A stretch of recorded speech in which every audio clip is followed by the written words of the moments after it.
시편 52편 보겠습니다.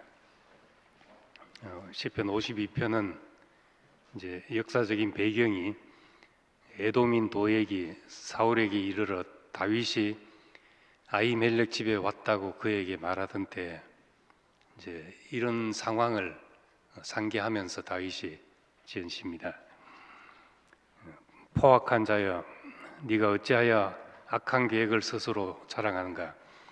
하나님의 인자하심은 항상 있도다. 네 혀가 심한 악을 꾀하여 날카로운 삭도같이 간사를 행하는도다. 네가 선보다 악을 행하여 사랑하며 의를 말함보다 거짓을 사랑하는도다. 간사한 혀여, 너는 남을 해치는 모든 말을 좋아하는도다. 그런즉 하나님이 영원히 너를 멸하시며 너를 붙잡아 네 장막에서 뽑아내며 살아있는 땅에서 네 뿌리를 베시리로다. 의인이 보고 두려워하여 또 그를 비웃어 말하기를 이 사람은 하나님을 자기 힘으로 삼지 아니하고 오직 자기 재물의 풍부함을 의지하며 자기의 악으로 스스로 든든하게 하던 자라 하리로다. 그러나 나는 하나님의 집에 있는 푸른 감람나무 같으며 하나님의 인자하심을 영원히 의지하리로다. 주께서 이를 행하셨으므로 내가 영원히 주께 감사하고 주의 이름이 선하심으로 주의 성도 앞에서 내가 주의 이름을 사모하리이다. 아멘.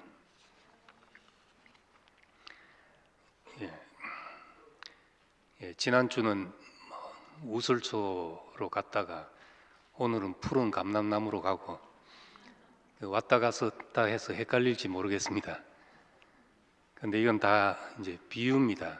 비유니까 이제 비유를 말할 때는 그 말하고자 하는 바만 이제 붙잡으면 됩니다. 뭐 우슬초와 감람나무를 비교하고 이럴 필요는 없습니다. 그리고 이 시편이 어떤 그 역사적인 어떤 사건들을 배경으로 하지만은 그 역사적인 순서대로 나열된 것이 아니기 때문에 지난주는 왕이 된 다음에 일어난 일이었고 지금은 이제 왕이 되기 전에 그 사울왕을 피해 다닐 때 그 일을 기록하고 있습니다.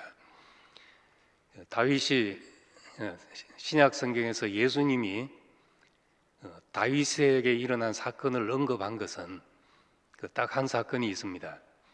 많은 일들이 있지만은 다윗이 배고팠을 때 성전에 들어가서 제사장 외에 먹지 못하는 떡을 제사장에서 달라 해서 먹지 않았냐? 다윗도 그러지 않았냐? 배고파서 먹는데 율법 너머에 있는 하나님의 마음, 그것을 말하기 위해서 이제 그 사건을 인용했습니다. 이것이 이제 오늘 나오는 이제 사건과 이제 관계가 있습니다. 예수님은 다윗이 제사장만 먹는 떡을 자기도 먹고 자기와 함께한 소년들에게도 먹게 했다. 그렇게 인용하셨지만 이제 사무엘상 21장, 22장을 보면은 그 일로 말미암아 그 다윗에게 떡을 준 아히멜렉 제사장 아히멜렉과 함께한 제사장 85명이 죽임을 당하게 되고 그 땅에 있던 모든 어린아이까지 다 죽임을 당하는 이 초유의 사건이 이제 발생하게 됐습니다. 이제 거기에 이제 연루된 사람이 오늘 말하는 에돔 사람 도액입니다. 이 사람은 사울의 목자장이 될 만큼 그 이스라엘 중에서 이제 출세한 사람입니다. 그 에돔 사람이면은 이 이스라엘과 물론 에돔 사람은 에서의 후손이지만은 출애굽하는 그 광야길을 방해하고 해서 이스라엘과 원수지간이나 마찬가지인 이제 그런 족속입니다. 그런데 그 족속에서 사울왕 밑에 들어와서 목자장이 되었다. 가축을 관리하는 사람들 가운데서 제일 우두머리가 되었다고 하는 것은 그만하면 이제 대단한 출세를 한 사람이죠. 능력이 있었거나 또 뭔가 사울의 눈에 잘 보였거나 어떤 이유에서건 이방인으로서 또 이스라엘이 멸시하는 백성 가운데서 들어와서 여기서 그만큼 자리 잡았다는 것은 왕 밑에서 장자리 하나 한다는 것은 보통 사람이 아닙니다. 그런데 이 사람이 사울이 다윗 왕을 피해서 이제 다급히 도망하던 중에 노 땅에 있는 제사장 아히멜렉에게 가서 먹을 것이 있으면 좀 달라, 급히 달라. 그러니까 그 상황이 사울이 다윗을 미워하고 있다는 것을 다 아는 상황이었죠. 죽이려고 하는 것도 알고 그런 상황에서 와서 떡을 달라 하니까 아히멜렉 제사장도 곤란한 상황이었습니다. 그런데 아히멜렉은 그 다윗에게 진설병을 먹을 떡을 주고 그리고 함께한 사람에게 떡을 주고 그곳에 보관해 놓았던 그 골리앗 장군의 칼을 다윗에게 넘겨주고 이렇게 해서 다윗을 도왔습니다. 그때 그 광경을 지켜본 사람이 이 에돔 사람 도액이라는 사람이 거기에 있었다 이렇게 기록하고 있습니다. 근데 이 사람이 왜 거기서 나오는가? 네가 왜 거기서 나오는가? 근데 있을 이유가 없습니다. 그 성전에 이 사람은 목자장으로서 가축과 함께 가축을 지키는데 그 있어야 될 사람인데 노브 땅에 그 성전에까지 와서 뭔가 대화를 듣고 상황을 파악했다는 것은 밀고 하기 위해서 다윗을 미행했거나 쫓아왔거나 아니면 발견해서 뭐 하는지 보자 하고 들어왔거나 이랬을 것으로 이제 추정을 합니다. 그래서 이제 사울에게 가서 사울이 지금 다윗을 잡기 위해서 혈안이 돼서 이 너네들은 내 아들이 다윗하고 약조를 맺고 언약을 맺고 하는데도 아무도 나한테 말해주는 사람이 없었다. 너희가 거기서 뭐 얻어먹을 게 있다고 그러냐 하고 이제 그 무섭게 사람들을 질책했습니다. 그때 도액이 사울 왕 앞에 나서가지고 제가 봤습니다. 아히멜렉이 다윗에게 먹을 것도 주고 칼도 주는 것을 봤습니다 하고 일러줬습니다. 그래서 군사를 보내서 그 제사장을 불러 들여가지고 신문을 하니까 그 아히멜렉 제사장이 그렇게 말했습니다. 다윗이 당신의 사위가 아닙니까? 당신의 충성된 종이 아닙니까? 무슨 잘못이 있습니까? 당신을 위해서 그렇게 충성되게 일했는데 난 당연히 했을 일을 했을 뿐입니다. 이렇게 말하니까 사울왕은 뚜껑이 열려가지고 이 제사장들을 다 죽여버리라 그렇게 말한 겁니다. 근데 아무도 두려워서 지금까지 어떤 사람도 하나님을 대리해서 하는 제사장을 손댈 사람이 손댄 적이 없었고 그 손댈 사람이 없었던 겁니다.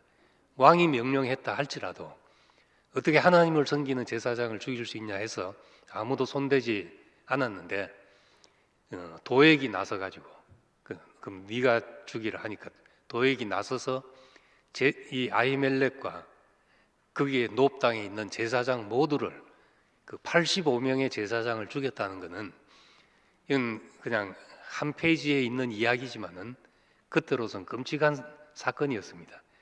뿐만 아니라 그 지역에 있는 친척과 그 제사장들과 관계된 모든 사람을 어린아이까지 다 죽였다 했으니까 이거는 이제 뭐 거의 그 3,000년 전에 홀로코스트 같은 사건입니다. 이 사건 이걸 보다 보니까 생각나는 사람이 그 아이히만이라는 사람이 생각이 납니다. 2차 대전이 끝나고 이제 이스라엘이 독립을 하고 그 이스라엘 사람들은 그 2차 대전 때 희생된 유대인들 잊을 수 없는 이 끔찍한 사건을 가지고 땅 끝까지 가서라도 이 전범들을 찾아내 가지고 그 반드시 처단한다, 이런 원칙을 세우고 전범들을 찾았습니다. 근데 이제 1961년이 돼서 이 홀로코스트 사건의 그 최고 책임자로 지목되었던 그 1급 전범에 해당되는 아이만이라는 사람이 아르헨티나에 있다는 것을 정보를 입수해 가지고 그 이스라엘 비밀 경찰이 뭐 세계에서 가장 무서운 사람들인데 그 아르헨티나에서 이 사람을 납치해서 이스라엘 재판정에 세웁니다. 그래서 정말 이런 끔찍한 일을 벌린 사람이 어떤 사람일까? 모든 사람이 궁금해해서 이걸 전 세계에 재판을 생중계하고 했었다는데, 그때 사람들이 이제 충격을 받은 게 이 아이만이라는 사람이 너무나 평범하고 너무나 성실하고 진짜 다른 법정에 세웠으면 죄를 찾기 힘들 만큼 그랬다는 겁니다. 이 사람이 일관된 그 주장이 나는 나치 독일의 공무원입니다. 나는 공무원으로서 내게 주어진 명령을 수행했을 뿐입니다. 나는 유대인을 죽인 적이 없습니다. 단지 내 직무가 그러해서 유대인들을 효율적으로 수용소로 보내는 일을 맡아 했을 뿐입니다. 총책임자로 지목된 사람이 그렇게 말하는 겁니다. 그러니까 사실 생각해 보면은 독일에서는 아무 문제가 없는 사람이잖아요. 공무원이 정부의 명령을 따라서 일을 했을 뿐이고 자기에게 업무 요청이 왔 것을 성실히 수행했을 뿐입니다. 이 사람이 변명하기를, 만약에 내가 이 일을 당신들이 원하는 대로 게을리했거나 하지 않았다면 그러면 나는 죄인입니다. 독일에서 마땅히 독일에서 처벌을 받아야 될 사람입니다. 그렇지만 나는 독일 공무원으로서 내 할 일을 했습니다. 이렇게 말하는 겁니다. 이 예루살렘의 아이만이라는 책을 쓴 작가가 이 재판을 취재하면서 이 사람이 무엇이 악이라는 것이 600만을 학살한 악이라는 것이 대단한 건 줄 알았는데 보니까 그냥 막 성실하게 공무를 집행했을 뿐인 거예요. 그래서 정신과 감정을 받아보니까 정신과 의사가 결론을 내린 게 나보다도 더 정상적인 건강한 정신을 가지고 있다. 성직자가 면담을 해보니까 이 사람은 아주 좋은 이웃이고 성실한 사람이고 어딜 갖다 놔도 잘 살 사람이다. 이렇게 결론을 내린 거예요. 이 사람이 뭐가 문제인가 하는 것을 그 작가가 지적을 하면서 자기 생각을 할 수 없는 사람의 문제, 공무를 집행한다.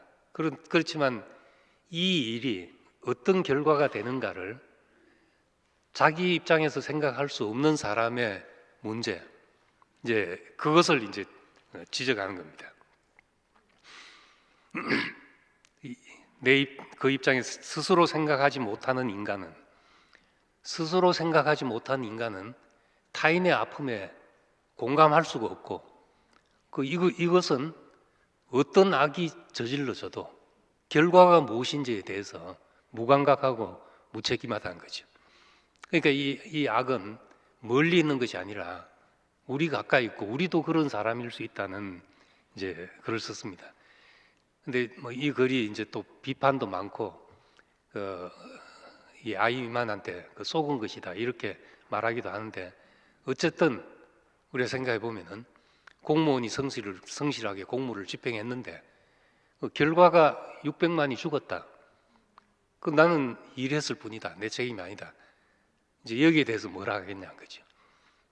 한 가지 지적한 것은 스스로 생각할 수 없는 사람의 문제가 바로 이 아이만의 문제다. 이렇게 이야기를 한 겁니다. 다시 도액이라는 사람에게로 돌아가서 이 사람은 그냥 자기 살 길을 찾아서 출세를 꿈꾸면서 성실하게 산 사람일 수도 있습니다. 사울왕 밑에서 사울이 원하는 정보를 제공한 것은 당연한 일일 수도 있습니다. 만약 그렇지 않았다면은 사울에게는 반역자인 거죠. 그런데 이 사람이 한 일이 결과적으로는 그 이스라엘 역사상 전대미문에 제사장을 85명이나 다 죽여버리는 이 일이 됐고, 제사장의 가족들과 친척들을 다 죽이는 이런 끔찍한 일이 발생했다는 겁니다. 그래서 다윗은 이제 이 사람에 대해서 포악한 자, 악한 계획을 스스로 자랑하고, 혀가 날카로운 삭도 같고 간사한 여고, 이렇게 이제 이 사람을 해상하면서 이야기를 합니다. 이 정도 되면은 다윗이 왕이 되었다면 그 1급 전범으로 잡아가지고 처단해야 될 블랙리스트 1순위 아니겠습니까? 이 정도 사람 같으면. 그런데 그 뒤에 보면은 다윗이 이 사람에 대해서 언급한 것이 이 시편 외에 없습니다. 이 사람을 찾아내라 한 적도 없고, 뭐 이 사람이 언제 어떻게 죽었는지 이야기도 없습니다. 그래서 왜 그런가? 다윗의 특징 중에 하나가 적을 포용했다는 것인데, 적을 포용해도 이 뒤끝이 없는 사람이 아니거든요. 그런데 이제 이 사람에 대해서 이렇게만 말하고, 시편 50편 이렇게 말하고 더 이상 언급이 없다는 것은 우리가 어떻게 생각해야 되는가? 그것은 이 하나님 앞에, 하나님의 심판 앞에 이 사람을 그냥 올려 놓은 것입니다. 7절에 보면은 하나님이 영원히 너를 멸하시며 너를 붙잡아 내 장막에서 뽑아내며 살아있는 땅에서 내 뿌리를 빼시리로다. 이런 이제 뭐 이 저주를 퍼붓지만은, 합당한 저주를 퍼붓지만은 하나님이 그렇게 하실 것이다. 이렇게만 말하고 자기 손을 들어서 이 사람을 찾으려고 하지 않았다는 겁니다. 히브리서에 보면은 지으신 것이 하나도 그 앞에 나타나지 않음이었고, 우리의 결산을 받으신 이의 눈앞에 만물이 벌거벗은 것 같이 드러나리라.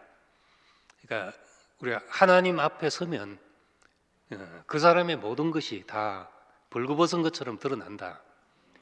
그러니까 그 앞에 세우면 되는 것이죠. 그 앞에 숨어 있는 사람을 찾아서, 땅 끝에 있는 사람 찾아서 예루살렘 법정에 세우면 끝난 것이듯이 이 사람을 하나님 앞에 세우면 끝나는 일이란 겁니다. 벌거벗은 것 같이 우리를 상관하시는 분 앞에서, 다 드러나게 하시는 분 앞에, 그분 앞에 서게 한 겁니다. 그러니까 모든 일은 하나님 앞에 서면 하나님 앞에서 그 사람의 문제인 것입니다. 그 사람의 일인 것입니다. 하나님의 판단 앞에, 하나님의 심판 앞에 그 사람을 올려놓는다. 어떤 일이라 하더라도, 내 감정과 연루된 일이라 하더라도 하나님 앞에서 그 사람의 일이다. 우리가 그렇게 생각하면은 그것 때문에 내 감정의 에너지를 소모하고 있을 필요가 없다는 거죠. 요한복음의 마지막 대화를 보면 요한복음 21장에 예수님과 베드로와의 대화가 나옵니다. 네가 날 사랑하냐? 사랑 타령을 3번이나 하니까 아시면서 아시잖아요, 이렇게 대답을 했습니다. 그러고 나서 예수님께서 내 양을 먹이라 하고, 네가 젊어서는 네가 띠를 띠고 네가 원하는 대로 다녔지만 늙어서는 네가 두 팔을 남이 네를 띠고 두 팔을 벌리리니 남이 너에게 띠를 띠고 원치 않는 대로 네가 원치 않는 대로 데려가리라. 뭔가 죽음을 예감하는 그런 말씀을 하셨습니다. 이 말이 끝나자마자 베드로는 이 예수께서 사랑하시던 제자, 우리가 쉽게 생각해서 요한이라는 제자를 향해서 저 사람은 어떻게 되겠습니까? 하고 물었습니다. 이 사람은 어떻게 되겠습니까? 나는 두 팔을 벌리고 끌려간다고 하면 이 사람은 어떻게 됩니까? 하고 물으니까 예수님 대답이 그것이 너와 무슨 상관이냐? 저 사람을 여기 머물러 두게 할지라도 그것이 너와 무슨 상관이냐? 너는 나를 따르라. 이것이 이제 예수님과 제자들의 마지막 대화였습니다. 그것이 이제 요한복음의 끝이죠. 너와 무슨 상관이냐? 그래서 이 뒤로 처음 사도행전에 베드로와 요한이 함께 복음을 외치고 하는 장면이 나오다가 그 다음에는 베드로와 요한이 만났다는 이야기가 거의 나오지 않습니다. 어쩌면 베드로는 그때 그 상태대로 요한이 어디로 갔는지 뭘 하는지 전혀 모를 수도 있고 요한은 베드로의 사정을 전혀 모를 수도 있습니다. 그런데 오늘 우리 안에서 베드로나 요한이나 한 사람이다. 두 팔을 벌리고 원치 않는 대로 끌려간 이 베드로나 한 곳에 에베소와 밤모섬에 머물게 한 요한이나 우리는 한 예수를 증거하고 있다는 것을 우리는 그렇게 생각하게 된 겁니다. 그렇지만 베드로는 요한을 몰랐던 거죠. 어디로 가는지를 몰랐던 겁니다. 저 사람은 어떻게 되겠습니까? 네가 무슨 상관이냐 그것이. 이것이 우리 예수님을 따르는 제자들의 우리가 위치라고도 할 수 있고 제자들의 상태라고도 할 수가 있습니다. 그래서 우린 정말 다른 사람이 저 사람이 하나님 앞에서 무슨 의미인지는 우리가 다 알 수가 없습니다. 그래서 우리는 그 사람을 하나님 앞에 있는 사람으로 두게 되는 겁니다. 하나님 앞에서 그 사람이 행한 일은 그 사람의 문제다, 그 사람의 일이다 이렇게 놓게 됩니다. 저도 이제 사람들을 만나고 무슨 이야기를 듣다 보면은 저로서는 해줄 말도 없고 답이 없고 그런 상황들이 많습니다. 옛날에 한번 이제 캐나다에 있을 때 집회를 오가는데 누가 이제 새로운 분이 누가 이제 김치현 형제한테 가보라 그랬대요.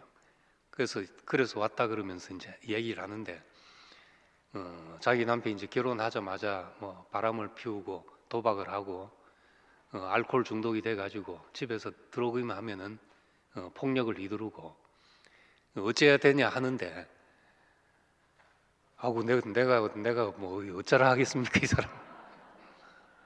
살아라 할 수도 없고 살지 말라 할 수도 없고 그 사정을 모르는데 막막하고 다른 것은 이제 할 수 없지만은 이제 할 수 있는 것은 지금 내가 내 앞에 있는 이 사람이 하나님 앞에서 어떤 사람으로 살아가냐 이 문제는 내가 말할 수 있는 거죠. 그래서 늘 내가 할 수 없는 문제에 부딪힐 때 내가 하려고 하지 않고 그건 그것대로 하나님 앞에 두고 내가 할 수 있는 일을 찾아서 한다 이런 생각을 하게 됐습니다. 남편이 그러고 저러고 하는 것이 그것이 무슨 상관이야? 그것은 하나님 앞에서 그 사람의 문제인 거죠. 종국적으로는 내가 피곤하고 힘들고 하는 것은 있지만은 그러나 하나님 앞에서 그 사람이 벌거벗은 것 같이 드러날 때 그 사람이 일이다. 자식 문제도 마찬가지고 부모도 어찌할 수 없을 때가 많습니다. 도저히 어찌할 수 없을 때 우리도 자식들이 크지만은 내가 어찌할 수 없는 자리에 있을 때 그때 참 할 수 있는 말이 주의 손에 부탁합니다. 우리 표현을 하자면 하나님의 은혜의 쟁반 위에 그냥 올려놓습니다. 그렇게 말할 수밖에 없는 거죠. 당신의 긍휼 앞에 내놓습니다. 이렇게 말할 수밖에 없습니다. 자식이나 마음에 드는 사람은 은혜의 쟁반 위에 올려놓고 마음에 안 들면 하나님의 심판 앞에 내놓습니다.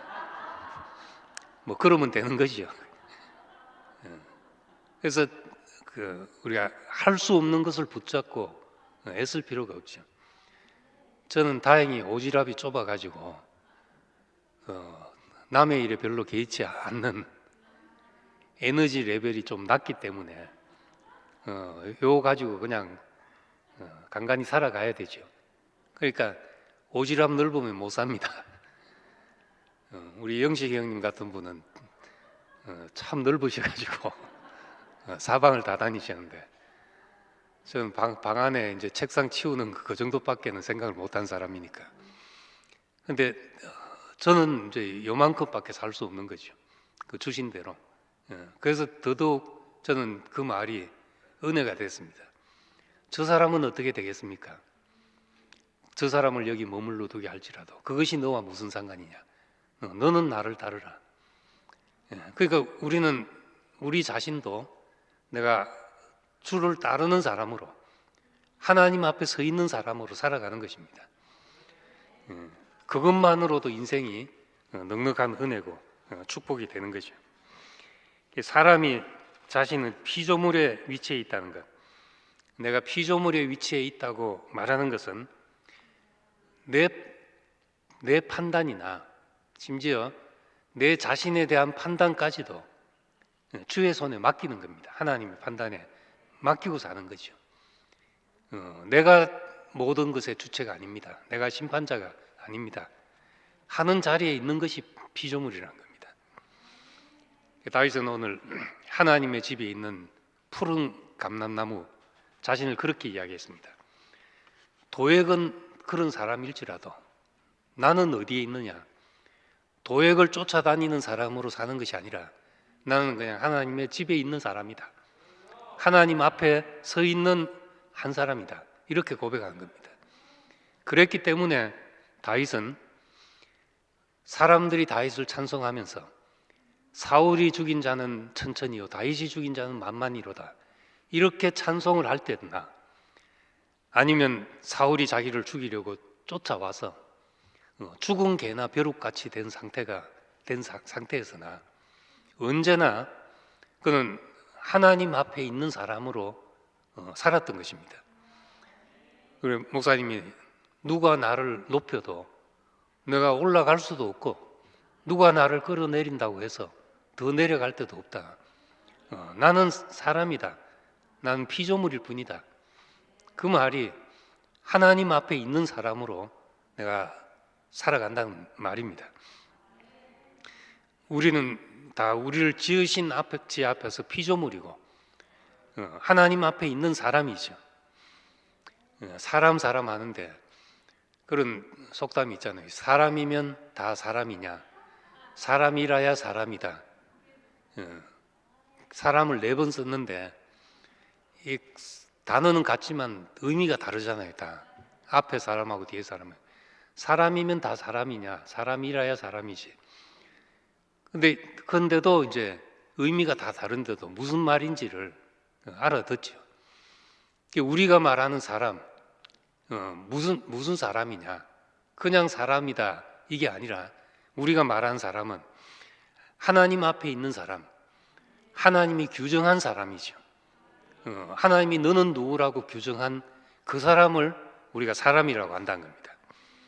이 피조물이란 말인데 피조물은 스스로 내가 있고 싶어서 있는 사람이 아니잖아요. 눈 떠 보니까 주어져 있는 거죠. 내 의식이 있고 보니까 내 삶이 이렇게 주어져 있다는 겁니다. 지으신 자 앞에서 내가 누구인지 우리가 규정이 된다면은, 그런 사람으로 나를 안다면은 내가 그동안 붙잡고 내 것인 줄 알고 붙잡고 실험하고 고민하던 모든 문제가 다 내려놓게 되죠. 이게 내 인생이 내 것이 아니었구나. 주인이 있었구나. 나는 피조물로서 그분 앞에 있는 것이구나.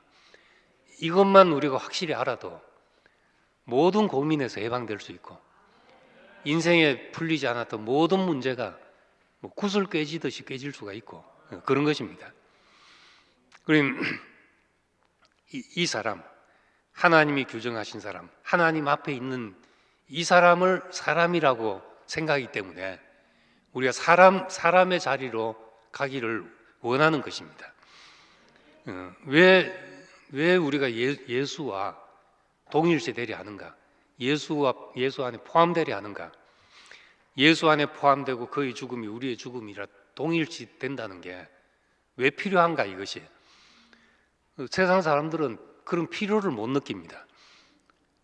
예수님이 이래서 우리가 동일시 됐다 하면은 왜 동일시 돼야 하는데 할 거 아닙니까? 우리가 그 안에 포함되려고 하는 것은 바로 그분이 하나님이 지은 그 사람이라는 걸, 하나님이 지으시고 보시기에 심히 좋았다 한 그 사람이라는 믿음이 있기 때문인 거죠. 그런 믿음 때문에 나도 그 안에 있기를 원하고 그 안에 포함되기를 원하는데, 그 십자가에 못 박힌 분 안에서 내가 그 안에서 내가 발견이 되더란 겁니다. 그러니까 보시기에 심히 좋았다. 이 사람을 보고 보시기에 심히 좋았다. 우리는 뭘 보고 좋아하신지를 몰랐는데 예수를 보니까 이는 내 사랑하는 아들이요 내가 기뻐한다. 내가 기뻐하는 자다.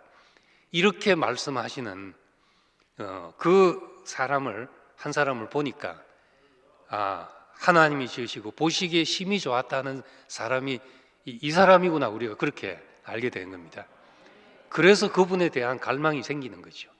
나도 저분 안에 있기를 원합니다. 이런 갈망이 생긴 겁니다.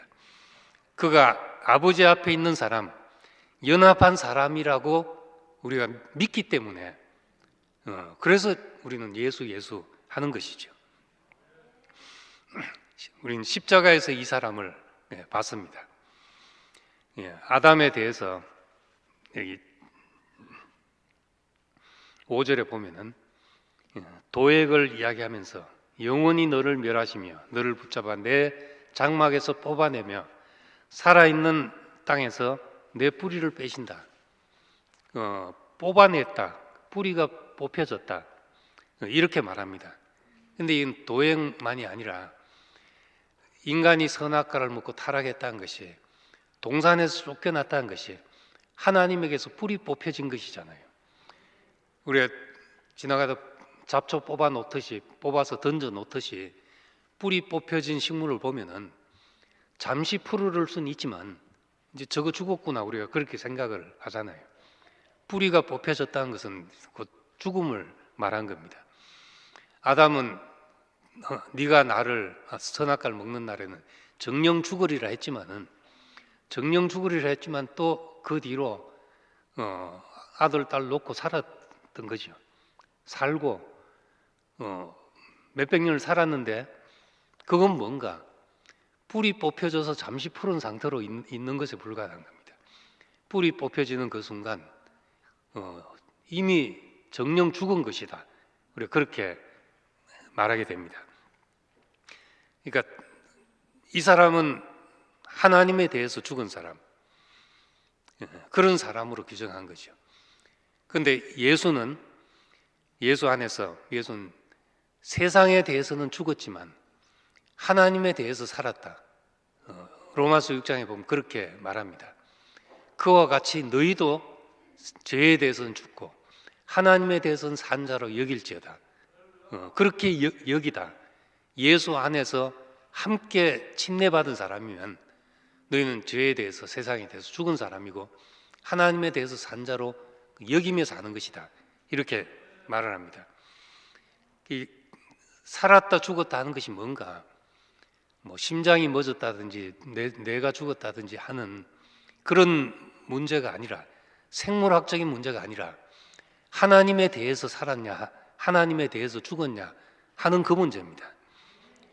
계시록 3장 1절을 보면은 살았다 하는 이름은 있으나 실상은 죽은 자다. 이건 뭡니까? 그 살아 있어도 산 것이 아니란 말이죠. 하나님에 대해서는 죽었다는 말입니다. 그래서 우리는 지금 살아 있지만은 이걸 산 것이라고 하지 않고 하나님에 대하여 살아 있는 것을 산 사람이라고 말하는 겁니다. 그걸 우리가 부활 생명을 누린다고 이야기를 하는 것입니다. 그래서 이 다윗은 하나님의 집에 있는 푸른 감람나무다. 나는 하나님의 집에 있는 푸른 감람나무다.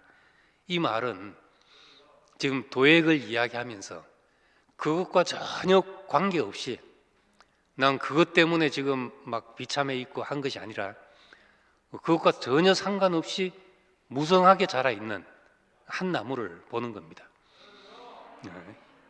뿌리 깊은 뿌리를 깊이 내린 나무, 시절을 쫓아 철을 따라 시냇가에 심기운 나무는 철을 따라 열매를 맺으며 잎사귀가 마르지 아니함 같다. 이 시냇가에 심은 나무는 그렇다는 겁니다. 뿌리가 물가에 깊이 내려진 나무는 가뭄이 와도 또 비바람이 불어도 그것과 상관없이 푸른 나무로 있다는 거죠. 비바람이 불고 메마름과 뜨거운 햇볕과 외부의 사정과 관계없이 있는 이 상태를 여호와의 집에 심기운 푸른 감람나무다, 그렇게 말씀한 겁니다. 지성소를 보면은 세 겹의 덮개로 덮여져 있습니다. 천으로 짜서 실로 짠 천으로 한 겹 덮여 있고, 염소 털로 짠 양장으로 한 겹이 덮여 있고, 그 다음에 또 수양의 가죽으로 세 겹이 덮여져서 성소와 지성소가 덮여 있습니다. 바깥에는 햇빛이 비치고 비바람도 영향을 받고 오히려 태양빛 아래서 많은 걸 볼 수 있지만은 성소에 들어가면 이제 촛불로 보는 세계가 되고, 지성소에 들어가면 아무 빛이 없는 캄캄한 가운데서 있게 됩니다. 외부의 어떤 것도 영향을 받지 않는 곳, 빛도 없고 비바람도 들어올 수 없는 그 자리가 지성소, 하나님 앞에 서야 하는 사람의 자리가 바로 그런 자리라는 겁니다. 우리가 하나님 앞에 있는 사람, 우리가 사람이라고 규정하는 것은 하나님이 전제된 사람입니다. 당신의 목적과 계획 안에서 당신의 형상을 따라서 지어진 인간이니까 우리가 그 앞에 설 때 내가 누구인지가 가장 명백하게 드러나는 거죠. 그것을 형상화해 놓은 것이 지성소라는 겁니다. 우리는 그 앞에서 어떤 것도 나에게 영향을 주지 않는다, 이런 사람이 되는 거죠. 가나안 땅에 들어가면은 그 원수가 발붙이지 못한다, 그렇게 말했습니다. 원수가 발붙이지 못할 땅이 어디인가 그런 땅이 없었습니다. 물론 예루살렘이 쉽게 쳐들어올 수 없는 요새이긴 하지만 그것도 힘이 세면 그건 아무것도 아니죠. 시간 문제죠. 결국 예루살렘 성도 패망하고 원수가 발붙이지 못할 땅이라고 했던 가나안이 사라졌기 때문에 하나님이 약속한 이 약속을 찾아서 우린 예수 그리스도에까지 오게 된 것입니다. 십자가의 죽음 안에 있는 이 사람 안에서 원수가 발붙일 수 없구나 하는 고백을 우리가 하게 된 것입니다. 그래서 이 대적이 발붙일 수 없는 자리, 그 자리에서 다윗은 나는 여호와의 집에 있는 푸른 감람나무 같다, 이렇게 고백을 한 겁니다. 시편 27편에 보면은 대적이 둘러 진을 친다 할지라도, 전쟁이 일어나 나를 친다 할지라도 내가 누구를 두려워하리요? 내가 무엇을 두려워하리요? 이거는 쫓겨다닐 때 지은 시거든요. 사방이 에워싸고 있는데 하나님 앞에 있는 사람으로 생각을 하니까 아무것도 아니더라는 겁니다. 그래, 하나님이 일하심을 경험하고 하나님이 일하심을 보며 살아가는 사람들은 뭐 주변에 무슨 일이 일어나고 하는 거고 상관이 없죠. 당신의 일은 사람이 좌지우지할 수 있는 일이 아니기 때문에 하나님의 일이면 하나님이 하실 것이다. 거기서 우리가 평안을 찾게 되는 것입니다. 이걸 보면 이럴 것 같고 저걸 보면 저럴 것 같고 우린 사람처럼 살 수밖에 없는데, 하나님의 일하심을 보면은 바람이 불면 바람 부는 것을 이용해서 일하시고, 고요하면 고요한 것을 가지고 일하시고. 그래서 옛날 찬송가 가사에 제가 즐겨 부르던 찬송 중에 하나인데, 고요한 바다로 저 천국 향할 때 주 내게 순풍 주시니 감사합니다. 그리고 이 풍랑이 일어나 나 쉬지 못하지만은 이 풍랑 때문에 나는 더 빨리 갑니다. 이것이 하나님 앞에 있는 사람의 고백인 것입니다. 당신이 하는 일을 보고 있는 사람의 고백이죠. 베드로가 물 위로 걸어오신 예수님을 보고 주님 걸어오고 내게로 오라고 했을 때 베드로가 주님을 보고 가다가 풍랑을 보니까 무서움이 두려움이 몰려와서 빠졌단 말이죠. 그게 무슨 사건인지 모르지만은 실제로 우리에게 똑같은 경험을 하는 것이, 우리가 지금까지 내 인생을 이끄시고 교회를 이끄신 하나님의 하시는 일을 보는 사람은 우리가 그리로 갈 수가 있는데 풍랑을 보면은 빠질 수밖에 없게 된다는 겁니다.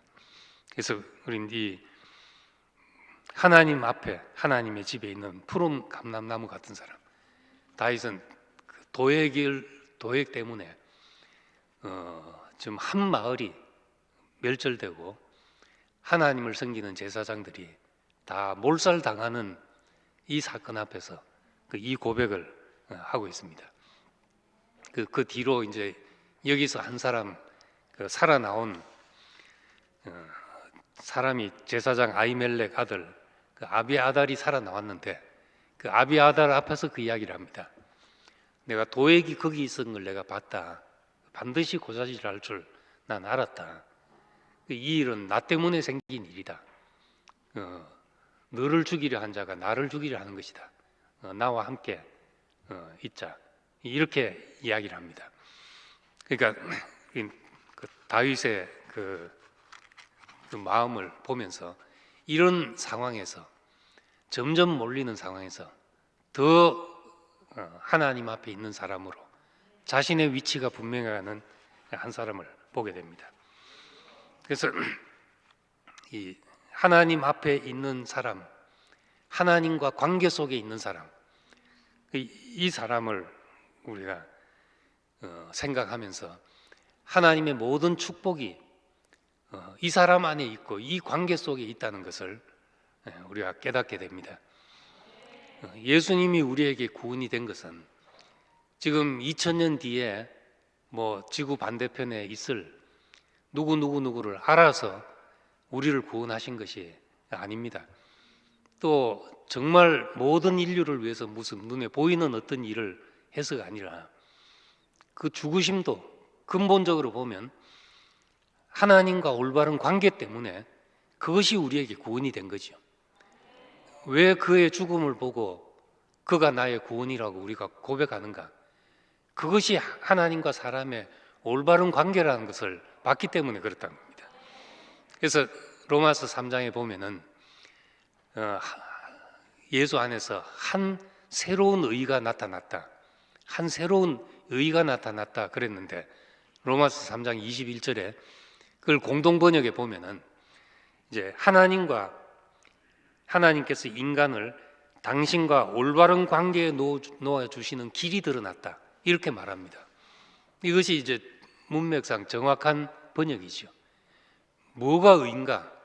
하나님이 인정하시는 한 새로운 의가 뭔가? 그것은 인간을 당신과 올바른 관계에 놓아 주시는 것이란 겁니다. 이것을 하나님이 하셨기 때문에 하나님의 의라고 한 거죠. 우리가 한 일이 아니기 때문에 우리의 의가 아니란 겁니다. 인간을 하나님과 올바른 관계에 놓아 주시는 것, 예수의 죽음으로 말미암아 이것이 우리에게 보여졌기 때문에 우리는 이 죽음이 우리에게 구원이 됐고, 그래서 예수가 우리의 구원자라고 고백을 하는 겁니다. 그래서 이런 하나님과 올바른 관계에 놓여진 사람이 우리 삶을 돌아보면 관계 아닌 것이 없습니다. 나 혼자 독야청청 있는 것이 이 세상에 아무것도 없습니다. 제가 이 마이크를 써서 지금 뭐 제 작은 소리를 모든 사람이 듣게 하고 있지만은 이 마이크 속에 얼마나 많은 사람이 연루된지 모릅니다. 전기를 발명한 사람, 공장에서 이 마이크를 만드는 사람, 그 부품 공장의 직원들, 그리고 이 물건을 사고 파는 사람들, 여기 설치한 사람들까지, 또 이걸 설치하고 지금 일요일마다 조절하고 하는 우리 방송실 형제들까지 그냥 있는 일이 아니죠. 뭘 하나를 들여다봐도 우리가 그것이 그냥 이게 수많은 사람들의 관계 속에서 내가 그 복을 누리고 있는 것입니다. 지난번도 말했지만 이 지구상에 있는 어떤 생명도 다른 생명의 도움을 받지 않고 존재할 수 있는 생명은 없다는 겁니다. 모든 것이 관계지요. 이 관계의 근원이 내가 하나님 앞에서 피조물임을 자각하는 데서 인간의 첫 단추가 끼워지고 거기서 이제 모든 올바른 관계가 놓여지게 되는 겁니다. 그때 내 인생에 허락된 모든 관계가 은혜 아닌 것이 없는 사람이 되는 거죠.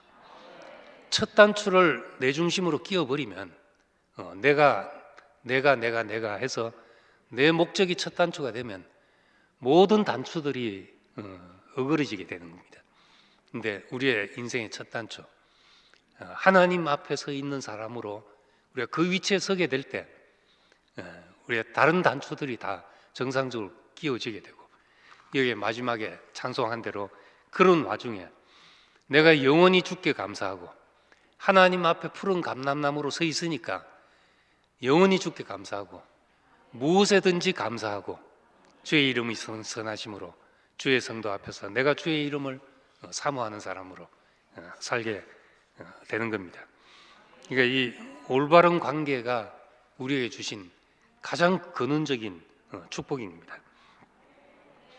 모세가 40년 광야 길을 돌아보면서 신명기 1장에 말씀한 대로 그는 너희보다 먼저 그 길을 가시며 앞서 행하시며 장막 칠 곳을 찾으시고 밤에는 불로 낮에는 구름으로 너희 갈 길을 지시하신 자이시니라. 돌아보니까 그렇더라는 거죠. 우리가 그때는 물이 없어서 원망하고 떡이 없어 원망하고 피곤해서 원망하고 했던 사람들인데 돌아보니까 하나님이 항상 이 길을 앞서 가셨다는 겁니다. 다 계획이 있었다는 것이죠. 다 준비가 있고, 나는 인간이기 때문에 우리 모르는 길을 따라갔는데 하나님은 아시는 길로 우리를 인도했다는 겁니다. 그래서 지나온 날을 이렇게 돌아볼 때 이스라엘 백성도 그렇게 고백하지 않았겠습니까? 지나온 40년 주의 손에 이끌렸습니다. 우린 주의 손에 이끌렸습니다. 어느 한순간도 우리가 당신의 계획 안에 있지 않은 순간이 없습니다. 이렇게 고백했을 것이란 겁니다.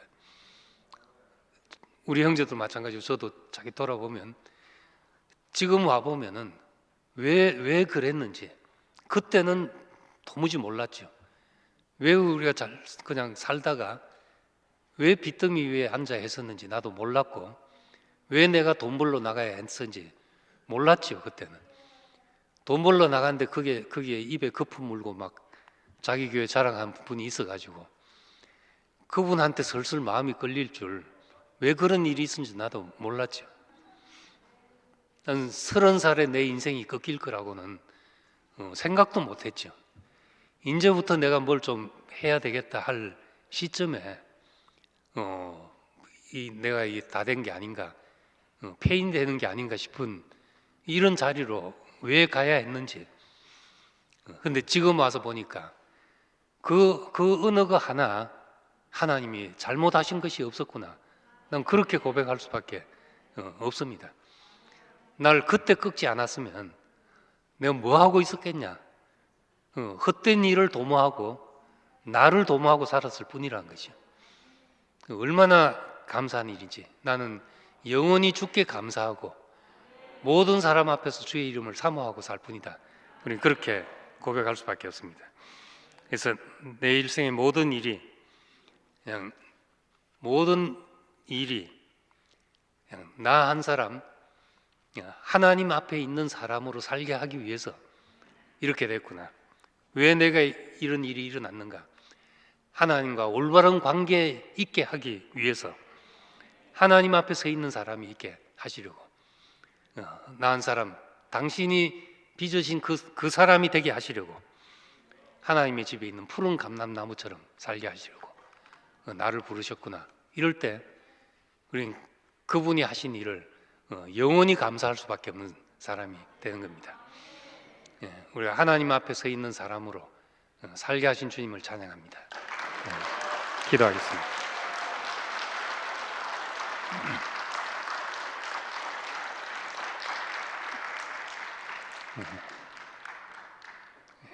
은혜로우신 아버지 하나님, 참 우리는 우리 인생에 일어난 일을 다 모르고 또 우리 주위 사람들이 어디로 가는지 내가 다 모르지만은 너는 나를 따르라 하신 말씀대로 우린 주님을 따르고 하나님 앞으로 인도되어서 하나님 앞에 피조물로 당신의 형상으로 당신이 필요한 사람으로 서기를 원합니다.